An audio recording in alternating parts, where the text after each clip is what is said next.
Okay. Am I seeing the emotions? Okay, great. I'm seeing the emojis. Love it. Thank you so much. All right. So, very difficult to be a host and do this at the same time. Okay, so let's start with a pop quiz. Okay, I know everybody likes quizzes and tests. If you don't, then I don't know. So the first question, you can just type your answer in the chat box. Do you consider yourself a leader? And if you would like to answer the second one as well, is there hope for good leadership in Africa? You can just give me like an answer in the chat box. If you think you're a leader, if you think there's hope for Africa in terms of good leadership, just a yes and a no would suffice. Okay, Olivia says she's a leader. I love it.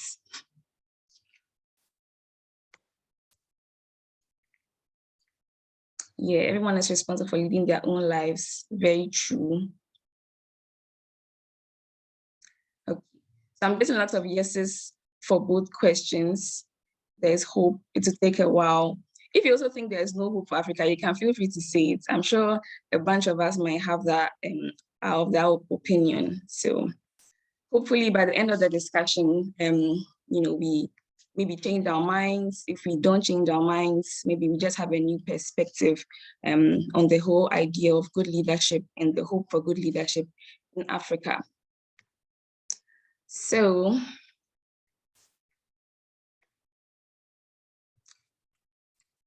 let's begin. So what would we say, or what is your view on what effective leadership is? So it doesn't have to be like a fancy Webster definition or the best definition you've ever heard. But in your opinion, how would you say an effective leader, presents themselves, or how does an effective leader lead his people? Or as an effective leader yourself, how are some of the attributes you think you have that makes you an effective leader?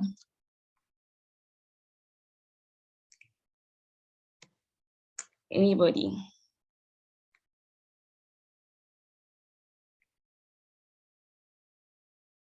We're like, what, 22? I'm going to need you guys' help.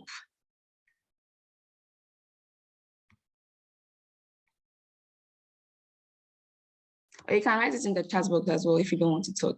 Okay, so good communication skills, humility, I agree. Any other?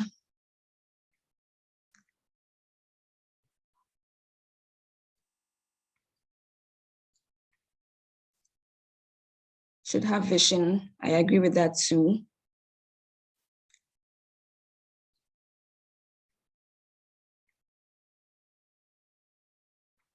Okay. Considers the views of the people he or she is leading. True, true. So be a visionary. So I'm seeing lots of visionary, all of that, which I agree with. I mean, you should know where you're leading your people as a leader, right?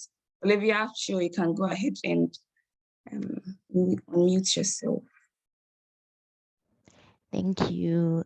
I think in as much as leaders get work done, they also take care of the people they lead and serve. So a good leader finds a balance between the two. They don't destroy the mental health of the people or the living conditions of the people to get the work done. They are able to balance both. Okay. Thank you so much for sharing that. Okay, so let's move on to the next slide.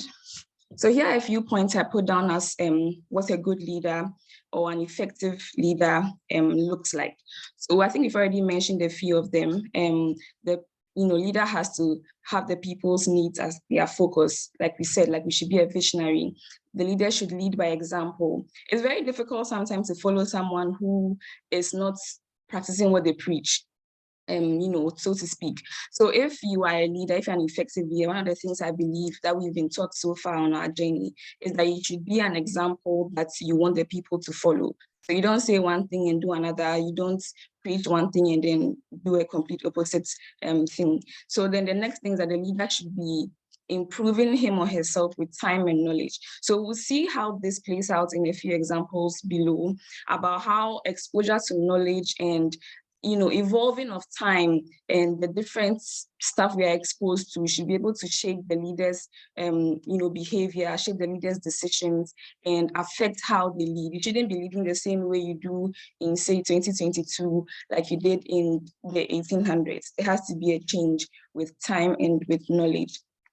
And the last one, which would also see a good example about, is that the leaders have to have, or effective leadership has to have the end in mind. So sometimes it might not be pleasant in the moment to do the things we are supposed to do as leaders, but then we have to bear in mind that, okay, what is the end goal? What are we trying to achieve? What is the desired outcome? So you might have to bring, deferred gratification into play, where meaning you don't take, or you don't have the good times now if you know you have like something to achieve in the end. So you defer your gratification. It's something that my high school principal used to say a lot, that you suffer now to gain later. So you're studying for your A-levels, you're stressed, you're crying, you want to just watch a movie. You suffer now to enjoy later. When your results come, you appreciate the fact that you studied and didn't just sleep. So a good leader knows that and makes the decisions, even though they may be tough, to pause on a good time just to achieve a goal in the end. Okay, so another question for us. I have a lot of questions, forgive me.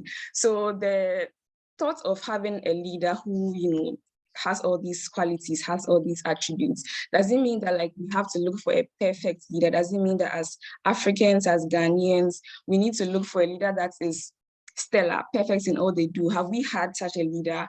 And is there, such a leader out there? I want to hear your thoughts. So if you think as a leader, you should be perfect or close to perfect, do you think that to lead imperfect people, or to lead people to a certain vision that you have, you need to have yourself together? You need to at least know a lot of things, or be perfect, close to perfect in the field of life you find yourself in. What do you think about that idea?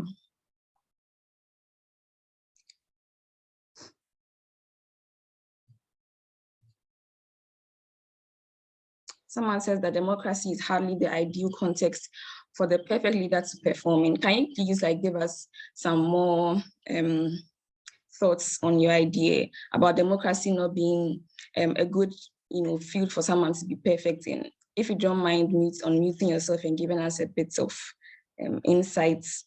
Other ideas are also welcome. So what do you think about a leader being perfect, being close to perfect, being as perfect as they can? What are your thoughts?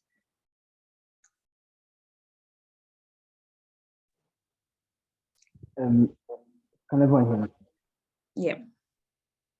Okay. So I am thinking that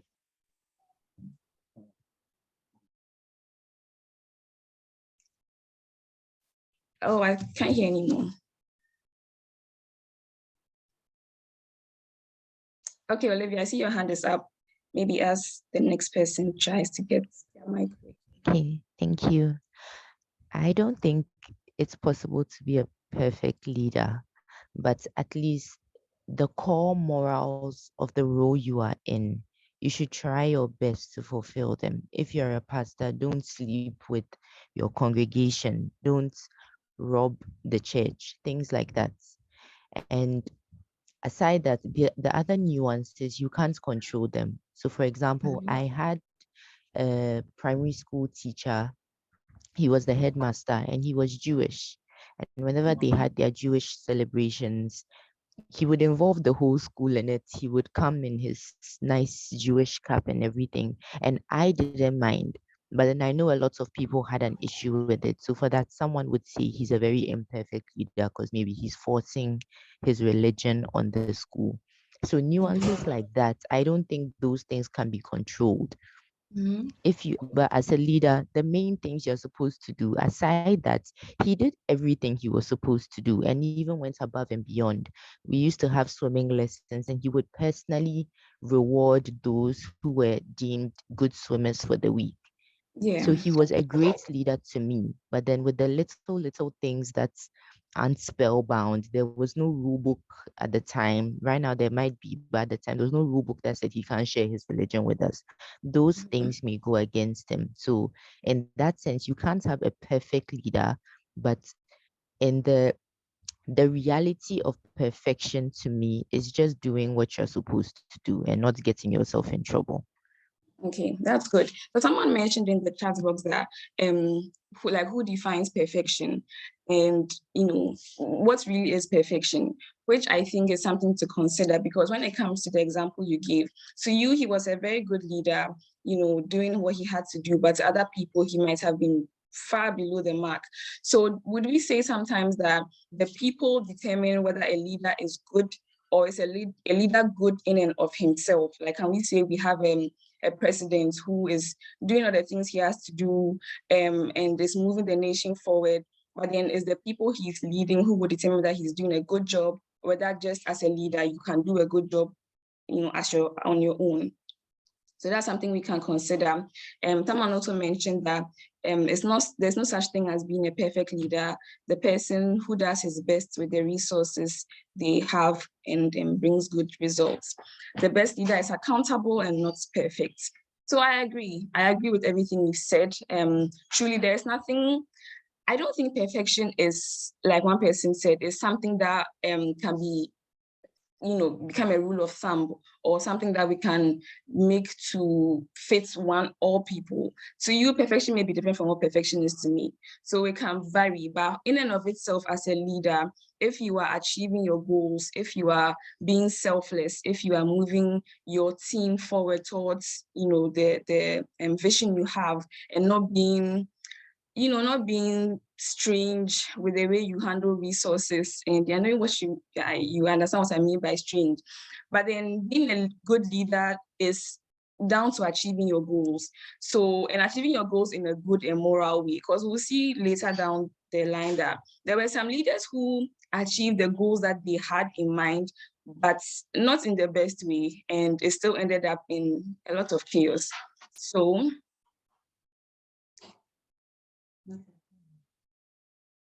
okay, so let's continue. Great. So, as you know, this is a leadership meeting, and we can't go without mentioning a few of our, popular faces in Africa. So we have a few faces here, which are no strange faces to us. We have Nelson Mandela, who was the first president of South Africa, and he played a significant role in fighting the apartheid system. So the apartheid system was such that it segregated Blacks and whites in South Africa. So as a Black, you couldn't board the same buses or sit in the same parts of the buses as the whites. You couldn't have access to certain privileges. Yeah, you had to form separate lines. I mean, it was a very Black and white community, and he, led the fight against the apartheid. Then we have Kwame Nkrumah here, our dearest Kwame Nkrumah, who was the first president of Ghana. He played a significant role in fighting colonial rule. So for him, I mean, we know a lot about him. We've learned about him in social studies, and we saw that he brought a lot of industrial development to the nation, Makosombo Dam and the likes. And I think he had a very wonderful vision about how Africa should look like, about the unity he wanted to bring to the African continent, but he didn't end as lovely as we would have liked. Then we have Paul Kagame, who is the fourth and current president of Rwanda. He has been in power since 2000, and we're in 2022. So I just want you to still on that for a bit. He led the forces against the genocide in Rwanda. So he is a military man. He fought the genocide that was happening in Rwanda, and, in essence, brought it to an end, and has been in power, for the past 22 good years. So for these three faces, I just want you to think about them. What do you think they have in common? What is something that stands out to you about the lives they've led, or anything you see as similarities in these three people?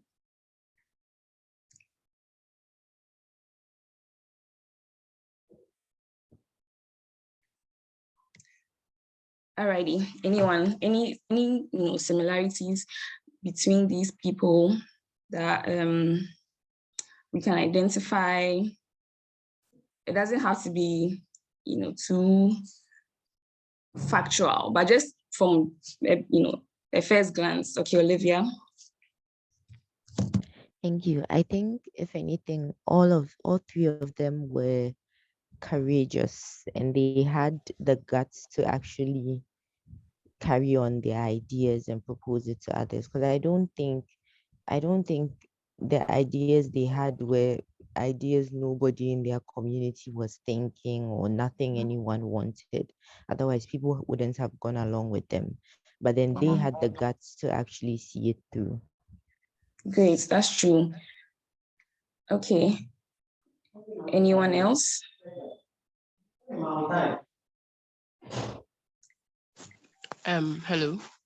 Hi. Oh, hi, Good Rosemary. morning.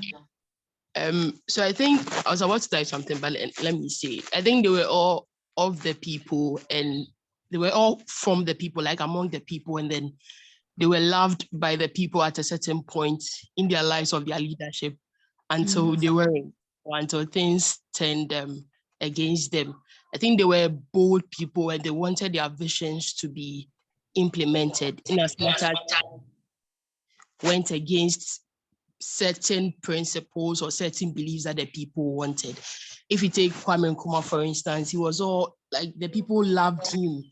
I mean, if you compare our previous, the presidents after him to Kwame Nkrumah, everybody was like, oh, if Kwame Nkrumah's time was still in motion, things would have been different.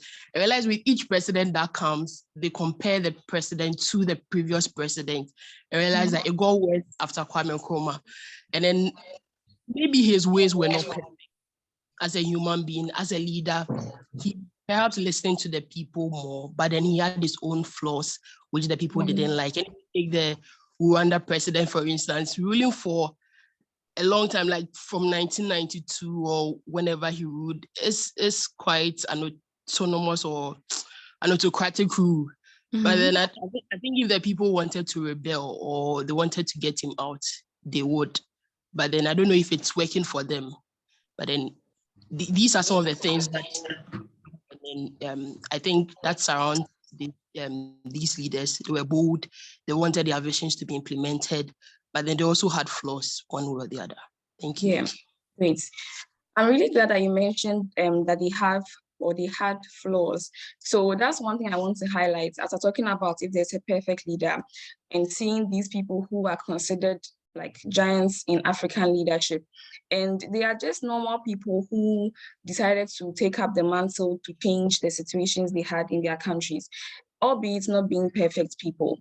So when it comes to Nelson Mandela, a little, more detail about his story.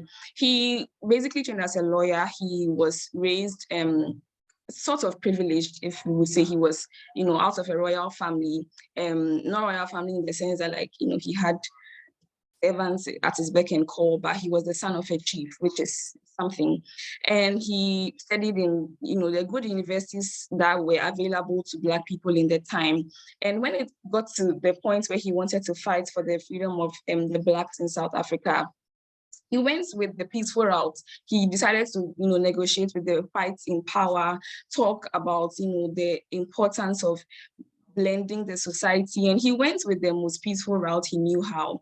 But then after years and years, 30, 40 years, nothing was happening. Then things started getting, a bit violent. The people that he was leading were also getting impatient. And then that's when he got arrested in his 40s and was released in his 70s. So he took a very long walk, like his book says, to freedom, honestly, because for someone to have spent so long in jail and have his spirit not being broken, still willing to come out and fight for the freedom of his of the people of his skin color, says a lot. And for a point for us to just take note of, why don't you think he kept going with the peaceful route? Why did they have to get violent, or why did it have to turn to brute force? Was it possible to have kept on going in the peaceful routes and to free and liberate the Blacks in South Africa, or was force needed? And would you say that force is a flaw he had, or that force applied by his people was a testament of his below par leadership? Or what are some of the thoughts you have on that? You can put those in the chat box as we move on to Kwame Nkrumah. So Kwame Nkrumah was great. I mean, reading about him and watching a few things about him before this presentation, I realized that he had a lot of passion for the people of Ghana and Africa. For him, he wanted like Africa to be like the United States, so United States of Africa. He wanted like a very teamwork-oriented African continent. But a lot of things came into play when he decided to take control, be the president, try and introduce industry to the nation, building the dam, universities were opening, schools. I mean, Ghana was thriving for a good, few years until bankruptcy hit. And out of the accounts I read and watched, I noticed that one of the biggest problems that caused the industry that was booming to come to sort of a stagnant and then dip was corruption. And I mean, corruption is no strange word to us. Corruption is one of the problems that we have in our nation right now.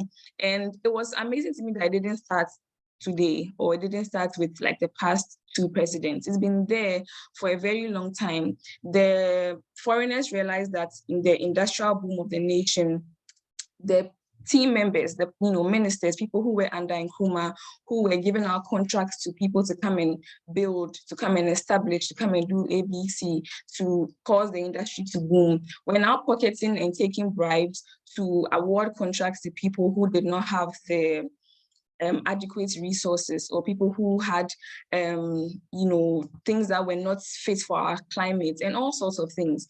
And that does not sound like a new story to us, leaders from the university all the way to the very top, taking bribes and deciding to agree or allow mediocre work just to get something in their pockets. So for him, the point I want to make is that the people for him, he had good vision, but the people under him were doing their own thing. So what do we have to say to that as well? Is a good leader one who is good on his own, or is able to share his vision and sort of imbibe his vision into his team members? Do you think it was something he went wrong in that area? Could he have done better to ensure that the people that he was leading with had the same plans and ideas as him? You can put that in the chat box as well. So then we move to our last person, who is currently the president of Rwanda. And for him, I think his story is quite inspirational to have grown up in Uganda as a refugee because of the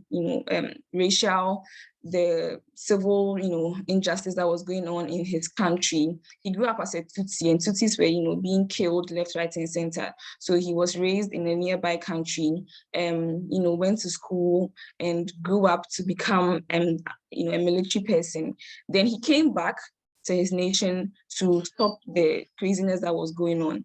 So for him, I feel like mixed feelings about him. Like, he has the vision, he has the will, he has the power really to move Rwanda from where they were 30 years ago to where they are now. They are considered one of the fastest growing economies now. They have become like a tech hub in the nation, in the continent, sorry. And it's all because of his visionary leadership. So the point that he's still in power after 22 years, I mean, does it mean that because he has the idea, so he has the opportunity to lead Rwanda, does it mean he has to stay in power for so long? And does it mean democracy is not as beautiful as we think it is? There have been a few people like worldwide, the global watchers, who have seen him like become or see him as a dictator. They think that he's becoming too authoritative, he's throwing away democracy, so and so. And in an interview I watched with one of these media houses, he spoke about how, the results are speaking for themselves. So why should he care what people say, more or less, that he's being, what's A, B, C, and D, when Rwanda is looking way different than it looked a decade ago? I want to hear a few of the thoughts you have concerning these three people, the flaws they have in their leadership or had in their leadership, and whether or not you think there's anything that could have been done differently, or even with the routes they've taken or took, it's perfect and they have gotten the result. So why should anything else matter? So someone says that if persuasion fails, they say force must be applied. And I believe that everything happens for a reason. Everything he did has one way or the other led to a great South African nation. That's true. Some of the steps, some see them a step higher than most parts of Africa. Yeah. So some another person, when persuasion fails, force must be applied. Okay, that's about the other question. So I also had a question to ask that in Ghana, we run a 4-year system for our president. Do you think that 4 years is enough time to implement good laws, to fulfill a vision, to move the country forward? Or should we, if you were the lawmakers, would you increase the time? Do you think 4 years is too little or is just enough?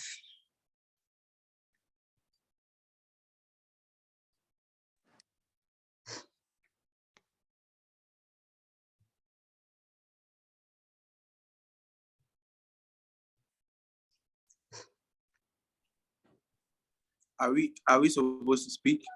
Yeah, you can speak, you can type.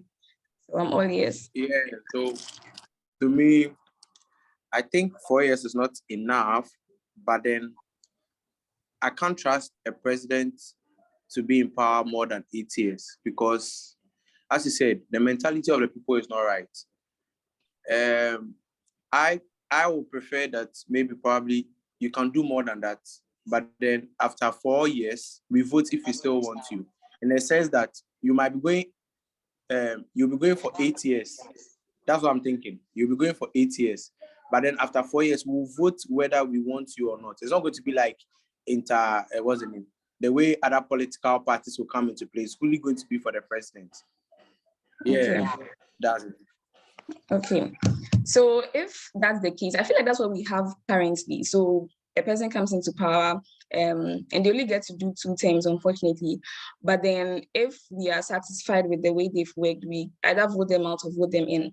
But don't you think it has become more of a situation where it's like a few people are not happy with what you did in so and so area, so then they want to just taste and see if the next party will be better?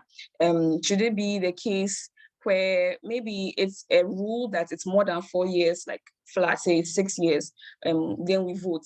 Or is it okay the way it is, even though we keep flipping between parties, like the way we are doing currently? Hello. Hello. Hi, yeah, I'm all ears. Yeah, I think we can't tell whether a leader is going to be good or bad. So I think the standard 4 years should work. The first year to recover from all the bad deeds the previous house committed. The 2 years to implement your own vision and beliefs and ideologies for the nation, and then 1 year to make a very good impression for them to vote you again for a second term. If everything works in your favor, then I think the 4 years should be enough. And if it doesn't, then we kick you off, like we kick somebody off and we are suffering now. Thank you. Okay, so then someone also mentioned that 4 years is a little with a good leader. But if it's a corrupt leader, then the earlier we can get rid of the person, the better. So I think you share the same idea with the person. I think it's true. Yeah, I'm listening. I have one more thing to say. Sure. Yeah. So I also think that as the person who spoke earlier before me, I also think we shouldn't leave decisions into the hands of like how she said it. That maybe when you come and you implement your goals or something. I also think that it's high time we have sustainable goals. That when you come, you join the plan, the grand plan. Not when you come, okay, I want to take care of school, I want to take care of this. Nah, let's have a plan as a nation or as a country. This is where we want to get to. Then when you come, you join that plan. It's not like you are coming with your own ideas and all whatever. Your own agenda, yeah. So, yeah, I think that's honestly a great point. If we could have like a national framework that both sides of opposition have sat down to decide on, with, of course, the people involved, people's representatives involved, and having like, okay, this is the plan for Ghana for the next, say, 30 years. Whoever you are, when you come into power, follow the plan. Do, the little details of it that you would like, but then follow the plan. I think that's wonderful. So that's something we can think about. But who decides the plan for the country? Yeah, so that's another thing to consider. But I think if it's both parties or the big parties deciding to come together, not in an election year, maybe somewhere in between, and then asking for representatives from the nation. So say, I don't know, people's representatives, and sitting down to decide a framework, of course, with good research, and then trying to chart the path for the future with everybody following that plan. I think it's actually a really good idea. Thank you, Gabby, for that. So No, I have one more thing too. Sorry that I'm talking plenty today. Okay, so that thing, we did some when I was in high school. Mm-hmm. There was something like that. I was a school prefect, so they invited us. They came every region by region, and we're doing this sustainable goals or something, right? They brought professors, like learned people, and whatever came out from that meeting was never used, was never implemented. So it's not like they have not done it. I think they have done it. So how they were doing it was they will roam from one region to another. So when they come to voter region this year, or not this year, like this month, they'll roam from every part of voter region. They'll invite people, universities, lecturers. We'll all sit down and discuss, where do you want Ghana to be? And I also remember that time they were giving us certain allowance. Me, that was in SHS, so they were giving me certain allowance of like 250 cedis. They just came to waste our money. So the thing I feel like JJ is the best kind of president we need as the country.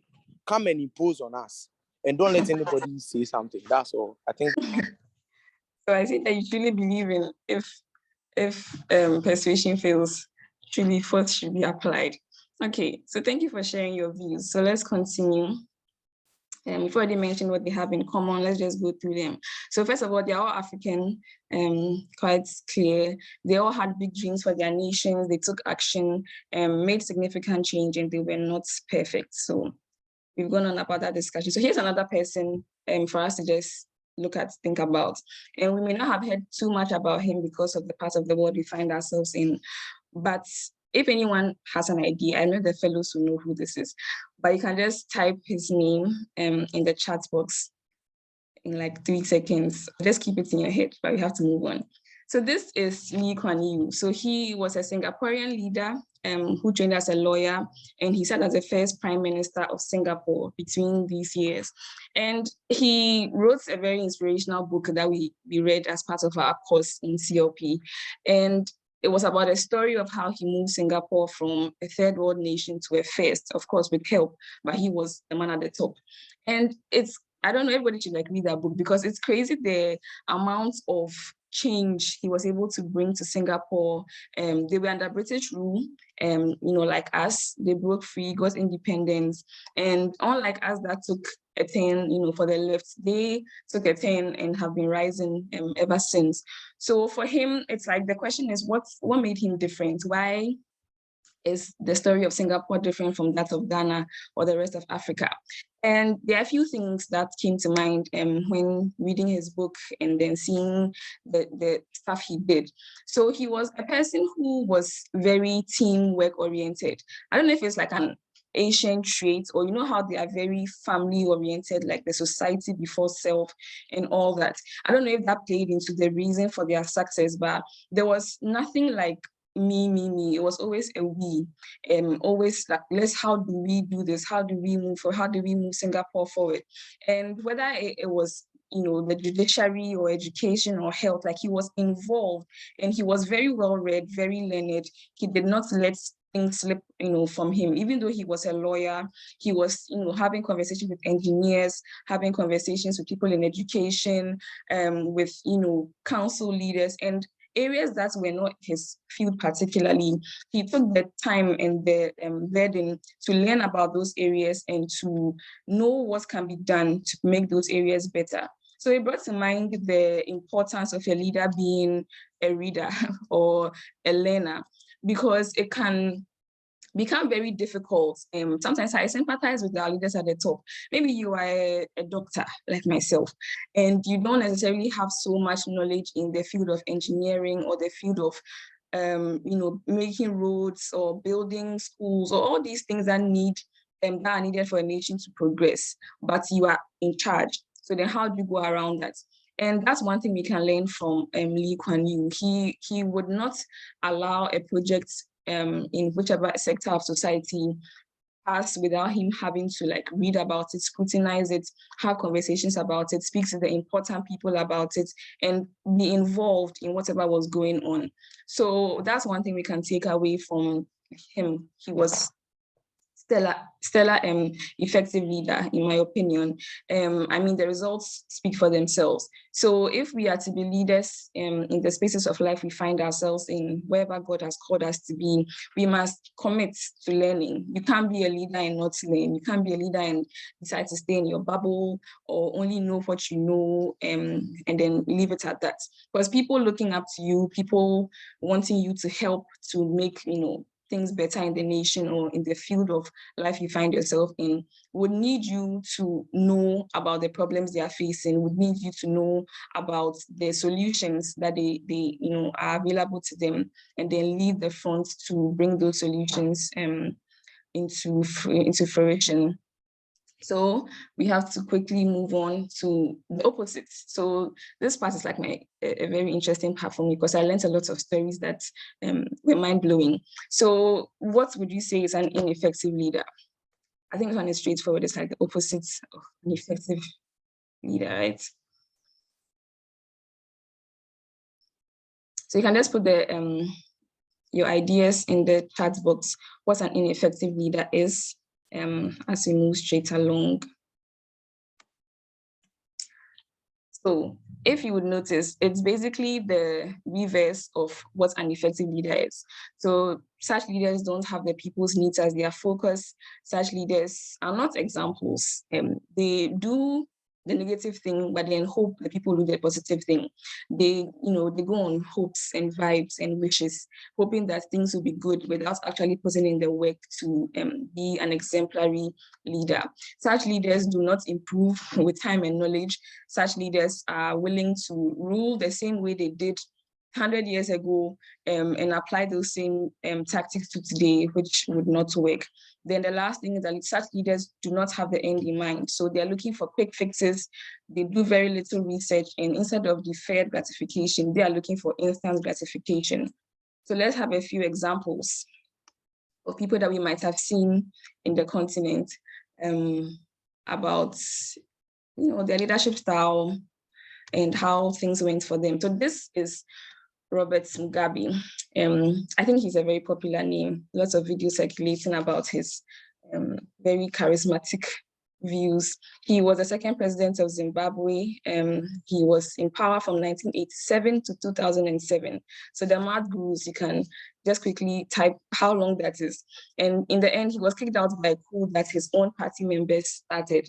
But before all the lengthy power holding came in, he joined the fight for independence from British rule in Zimbabwe. So he started out good. He did a bit of good in the beginning.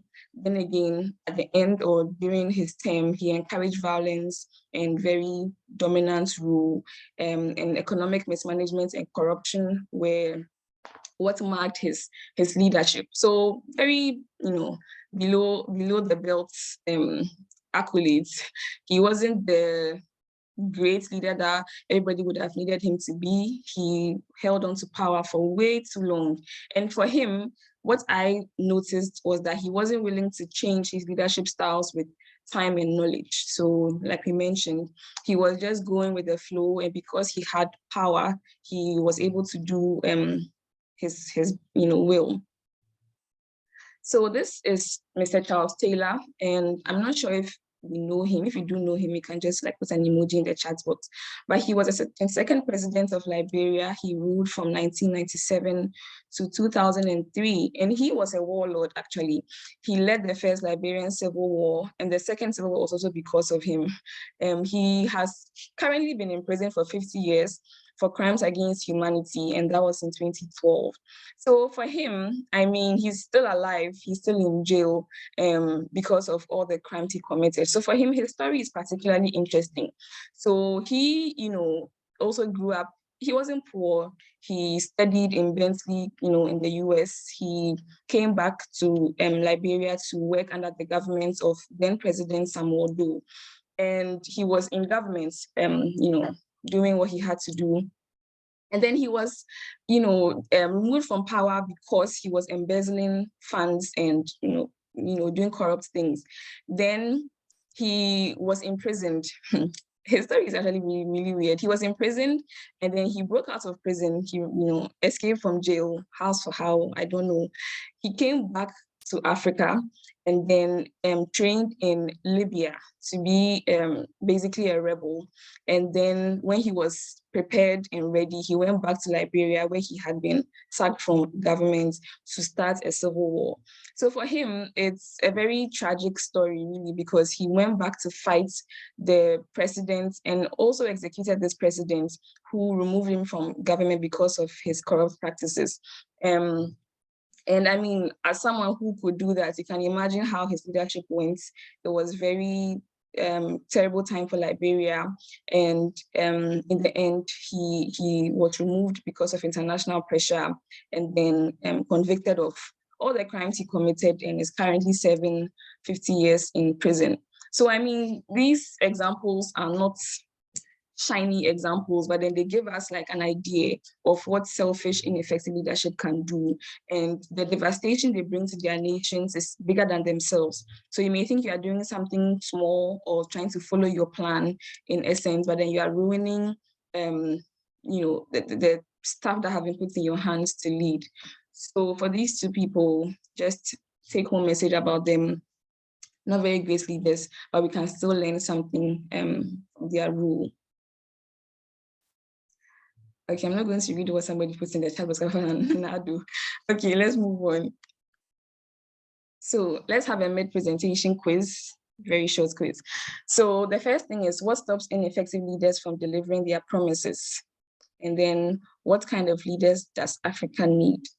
Based on the examples we've seen, the little we've heard about the stories of all these leaders, if you could please type or share your ideas in like a minute about what stops ineffective leaders from delivering their promises. Is it maybe they get scared at the top or any other reason? Okay, Olivia, please take us away. Thank you. Thank you. I think with ineffective leaders, it's a lot of things. It might be their own personal gain. Instead of choosing the people, they choose themselves. And it can also be in a lot of African countries, even though we follow certain styles of rule, whether democracy or what, which has checks and balances, there are so many forced nuances. So in some countries, politics is just a dirty game. You have to be dirty to get to the top, and then once you're finally at the top, you have to pay back all the other people who helped you, or pretend you can't see some of the things they are doing, or join them to do whatever they are doing. And I think it's those things, as well as the fact that they choose themselves and not choose the people, that may prevent them from delivering their promises. And putting all that aside, it may also be a lack of resources. But then I don't think that's the case for Ghana. But then I think for other countries, a lack of resources and lack of support may also be the case. Yeah. So basically, I think that's a very good contribution. There's some parts of say our economy, like you mentioned, lack of resource, lack of support, that may hinder leadership in other countries in Africa. But then it still doesn't stop leaders from doing the best they can, not embezzling funds and using violence to have their way and all that. So in light of that, what kind of leaders does Africa need? I think it's an obvious answer. We need leaders who are selfless, leaders who are willing to learn and willing to take up the call to serve the people and not serve themselves. So let's move on to the last bits of the presentation for today. All right, so someone put something in the chat box, 1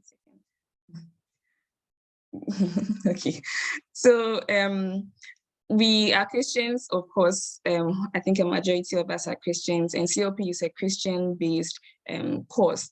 So, of course, we have to include some verses in our way of life. As we know, our faith shapes the way we live. So then the first scripture is from 2 Corinthians 5:20, which says that we are ambassadors for Christ, as though God were making his appeal through us. We, as Christ representatives, plead with you on behalf of Christ to be reconciled to God. Second one is Luke 16:10. He who is faithful in very little is also faithful in much, and he who is dishonest in very little is also dishonest in much. I think these two scriptures are self-explanatory, but the one thing I want us to pick from them is that as a Christian, as a person who is born and reborn in Christ, you have a mandate to be a leader, and not just a leader, one that represents Christ well. So in whichever spaces of life we find ourselves in, just having that at the back of our minds, okay, you know what, whether I am a student, whether I am an accountant, whether I am whatever I am in life, I am doing that with the knowledge that I'm representing Christ wherever I go. So no matter how high I rise in the ladder of power, this is the thing that drives me and that keeps me stable. So let's talk a little about you and me. So regardless of who you are, what you do, at least one person looks up to you, whether you agree with me or not. I can guarantee you that at least one person in this entire world looks up to you and thinks that, okay, if Olivia does this, okay, maybe I can try to. So whether it's a sibling, a friend, a co-worker, team member, client, whoever it may be, it may not be like a lifelong relationship, but in the little encounters you have with people, they can easily look at you and think, okay, I kind of want to be like what Enam does in this area. I kind of want to be like what Gabby does in this area. And, just rubbing off on people the way you live your life. So that's one thing to keep in mind. So whether or not you use that influence for good or bad is our responsibility. And like we've seen, Christ expects us to take that responsibility seriously and then live as such. So there's one thing I want us to learn before we leave today. It's called the butterfly effect. And this is something I heard when I was in high school about, it's a theory that was associated with a mathematician and also a meteorologist. And it's something that he said, even though it may not be as heavily factual as we would like, but the idea still remains that very little efforts or very little contributions can cause huge ripples later. So for him, his theory said that the little flap of a butterfly's wings yesterday can be what causes or forms the path taken by a tornado tomorrow.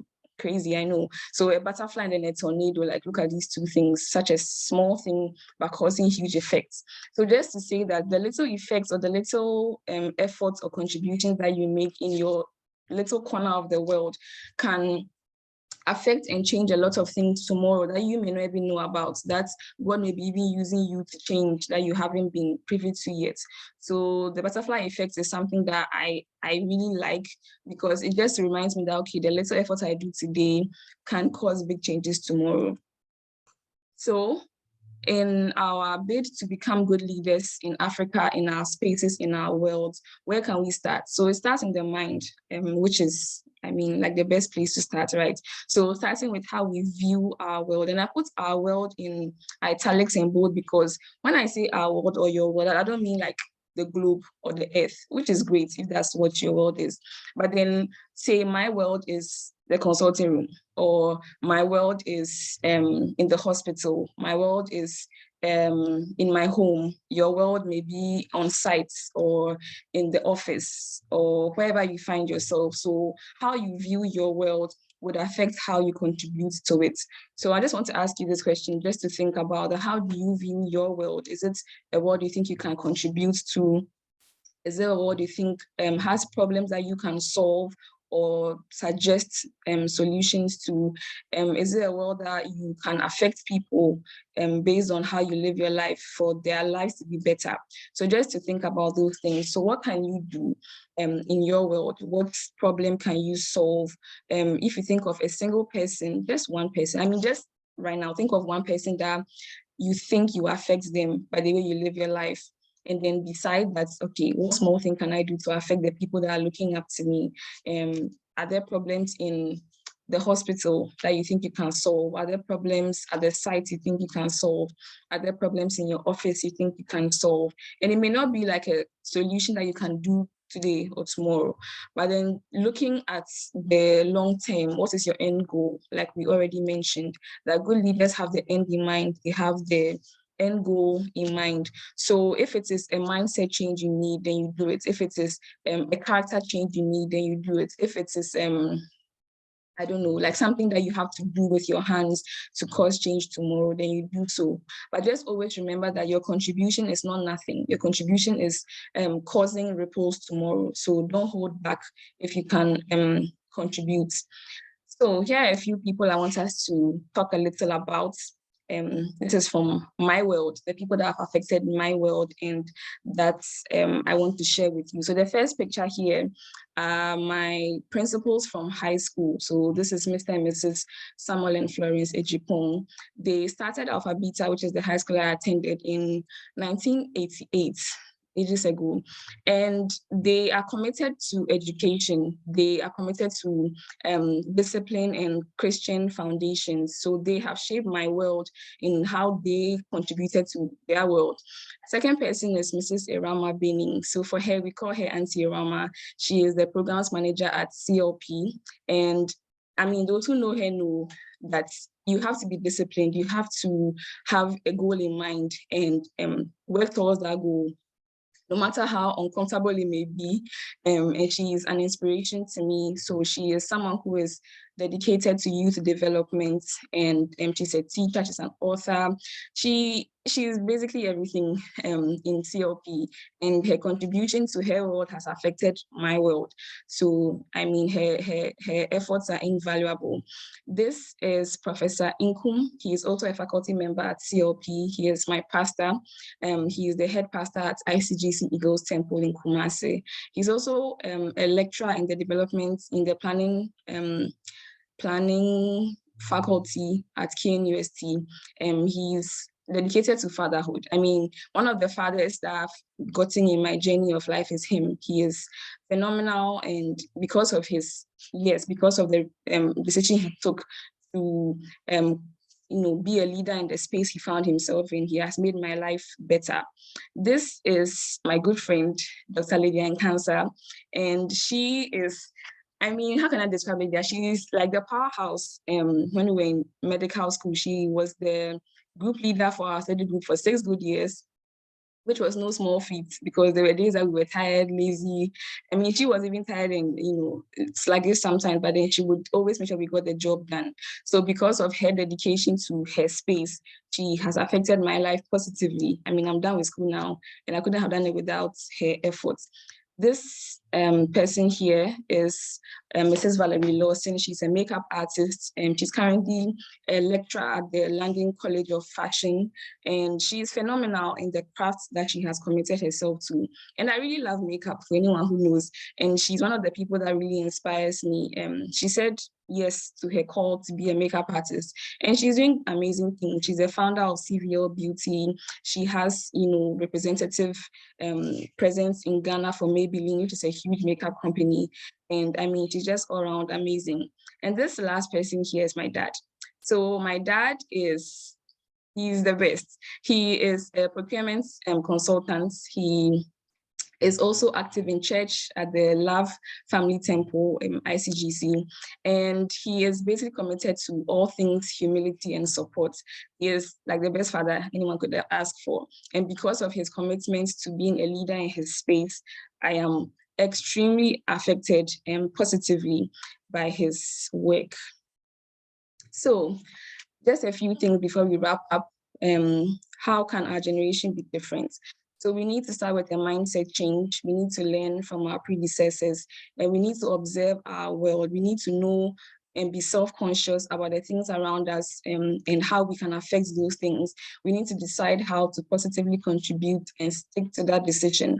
So like Nelson Mandela, like Paul Kagame, like Kwame Nkrumah, we need to stick to the decision we make and see it through to the end to bring change. We need to remember our why. So what is our why as Christians? Our why is because is that Christ has called us to it. We've been called to make change. We've been called to do the best we can. We've been called to influence society as engineers, as doctors, as teachers, as makeup artists, as fathers, as mothers. I mean, every little space you find yourself in commits to giving it your very best because you're affecting somebody's life in one way or the other. So our take-home message for today, I mean, I've said almost everything, but I just want to remind us that the topic of leadership has been drummed over and over again in our ears, and it is not for nothing. I mean, whether experiences or external voices have told you differently, that maybe you're not that good, or you're not a leader wherever you find yourself, or someone is the leader but not you. I just want to remind you today and hopefully inspire you that no matter where or how small your world is, that you can affect it positively, and you should do just that. So let's have an end of presentation quiz, and then we'll be out of here. So you can put this in the chat, or you can respond when you unmute yourself. But do you consider yourself a leader? And number 2, is there hope for leadership in Africa?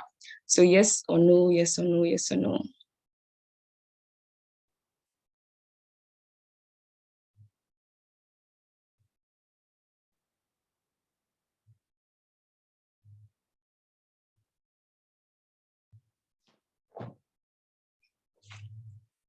Okay, yes to both questions, yes and yes.